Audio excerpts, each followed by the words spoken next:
আমি আসলে ছোটবেলার থেকে এটা ভালোবেসে আসছি।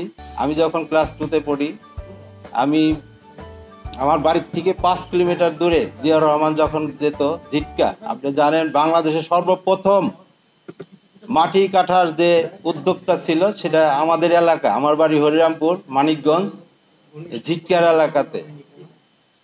আমি সেইখানে তাও এই যে কোদাল এবং টুকি নিয়ে ওখানে যেতে হয়েছে। আমি তখন ক্লাস 2-তে পড়ি, স্কুলের থেকে আমরা ওখানে গেছি। কাজেই তখন থেকে যে আদর্শের যে লালনটা করে আসছি, এখনো ধারণ করছি সেই আদর্শ নিয়ে। সেই জন্য আজকে যে বাংলাদেশ নাগরিক আন্দোলন, সেই আদর্শটাই বজায় রাখতে চাই এবং সেটা যেন এখানে আজকে যারা দায়িত্ব নিচ্ছেন এবং থাকবেন, আমরা যেন এই আদর্শ নিয়ে থাকতে পারি। সবাইকে এই শুভেচ্ছা জানিয়ে আমি ধন্যবাদ জানাচ্ছি। আসসালামু আলাইকুম রহমতুল্লাহি ওয়া বারাকাতুহু।